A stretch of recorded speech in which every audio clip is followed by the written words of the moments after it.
YouTube, here's just a quick tip on reading dogs. Now, oftentimes you'll read something about how dogs act in certain circumstances, but just because it says a dog acts this way when they feel this way, it doesn't necessarily mean that is how your dog is feeling at that specific time.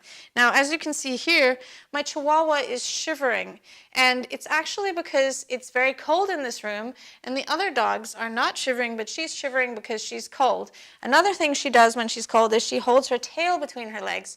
So you can see that while she's sitting here like this, she's got her tail tucked. And oftentimes dogs with very little hair, they'll put their tail between their legs to keep themselves warmer. So it doesn't necessarily mean that the dog is feeling fearful or scared if they're shivering and they have their tail between their legs. It could simply just mean that the dog is cold.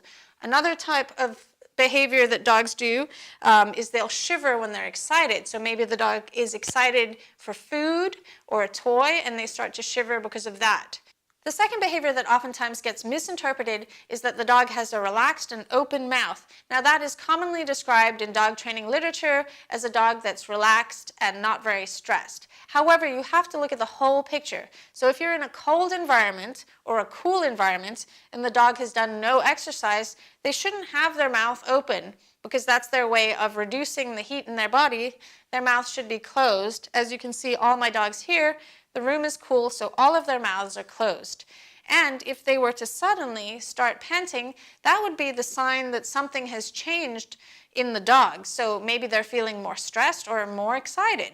So an open mouth doesn't necessarily mean that the dog is relaxed. If a dog is in a cool environment and they've done no exercise, and say you're in a shelter and you enter the room and then suddenly the dog starts panting, it could actually be a sign that the dog is stressed by you.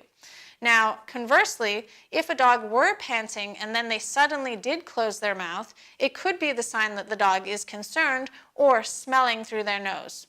So another thing is it depends on the different breed of dog. If you have a very hairy dog and you're out in the sun and your dog gets hot easily, they're going to be panting more. Or if you have a dog that is not physically fit, they're going to pant faster, be more likely to pant faster when they start doing exercise than a dog that is physically fit. Another example is my Chihuahua here. She's greatly heat tolerant, so she will never pant, even when she's doing exercise, unless it's over 100 degrees. I call her the Kiko meter because once she starts panting, I know that it's over 100 degrees here. I hope you enjoyed this video. Don't forget to like, comment, and subscribe to channel Kiko Pup. If you would like to support this channel and become a supporting member, you can click the join button underneath this video. A quick shout out to all my existing members. Thank you so much for your support. Bye!